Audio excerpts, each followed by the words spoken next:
Welcome back to another video of Overseas Students Australia. In this week's video, we are going to give you a quick update regarding international education in Australia. So if you would like to know about the latest news updates here, I highly recommend you to watch this video. And also, around 77% of you who are watching this video is not subscribed to this channel. We have got more than 100 videos on this channel for international students. So if you would like to know anything about international education in Australia, I highly recommend you to subscribe to this channel. Now let's start talking about the latest updates. So the first update is regarding international border closure. So Australian government has announced that it will extend its international border closure till March 17th. It was due to expire on December 17, but it has now been extended for the next 3 months. Basically, it's the same situation as before, that international travelers can't get into Australia at the moment.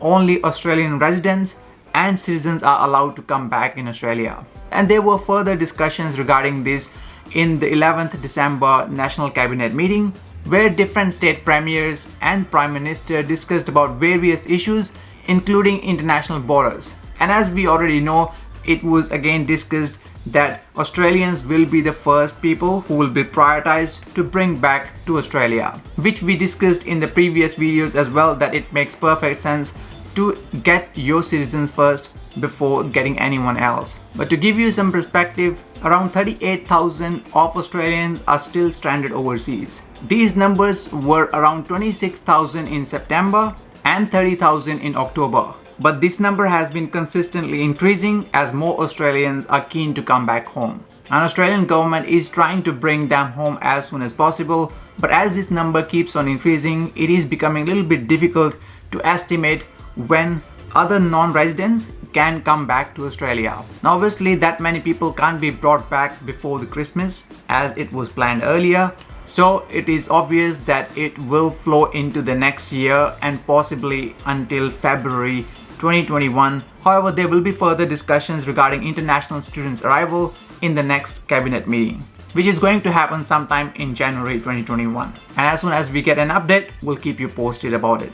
Now the next news is regarding the changes in the PTE scores. So there has been lots of discussion going around this topic, that PTE Pearson Test of English had made some changes to their scoring system. Now first of all, why this change was made?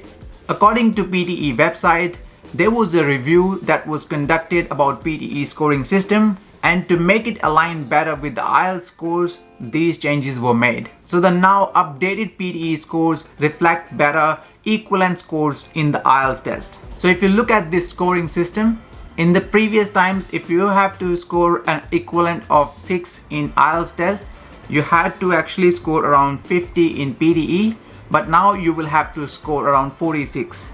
But if you need around 8.0 equivalent to IELTS score, you will actually need to score more in the PTE test now, which was 79 scores in the past, but now an updated score of 84 is required, which is equivalent to 8.0 in IELTS. But at the moment, there has been no changes announced by Australian, UK, New Zealand or any other governments or institutions. But if there's any update regarding that from the government side, we'll make sure we'll keep you posted as well. The third news is regarding Australian government's announcement for the extension of post-study work visa. So Australian government announced that the temporary visa holders who have completed their studies in a regional area and lived in a regional Australia on their first temporary graduate visa will be eligible for a second temporary graduate visa.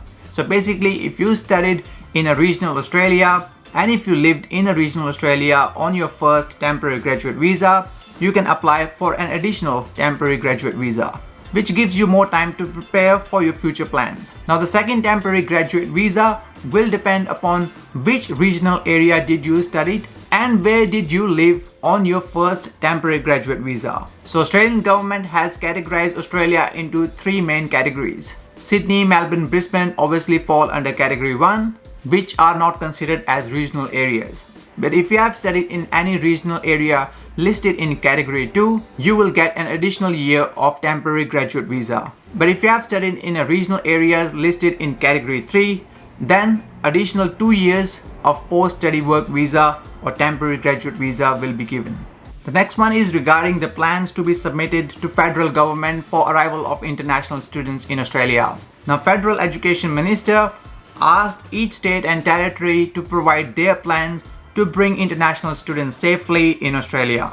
All the states and territory actually missed the deadline, which was 30th of November for their submissions, but most of the state and territories are preparing their plans and they are expected to submit these plans soon to the federal government. As per the news, Victorian government is actually considering a plan proposed by universities and other educational providers to bring around 23,000 international students starting early next year.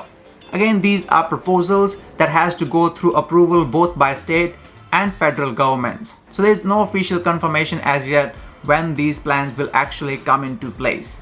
And again, if you want to keep yourself updated with all these news, make sure to subscribe to the channel so as soon as we upload a new video, you get an update. And last but not the least, some positive news.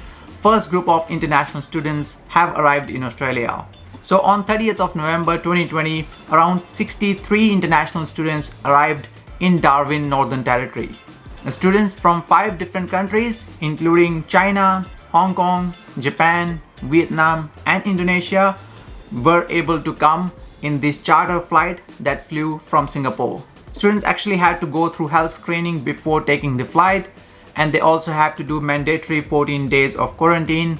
The charter flight was paid by the students themselves. However, the quarantine costs are covered by the Charles Darwin University. And to finish off this video, COVID-19 vaccine will be distributed in Australia from March 2021. Australia will be one of the first countries to receive this vaccine, and Australian government has ordered 10 million doses of this COVID-19 vaccine. So these were the latest updates regarding international education here in Australia. We would love to hear your thoughts about these updates in the comment section below. And as always, if you find any value, please make sure to share it with other people as well. And thank you once again for watching. See you in the next one.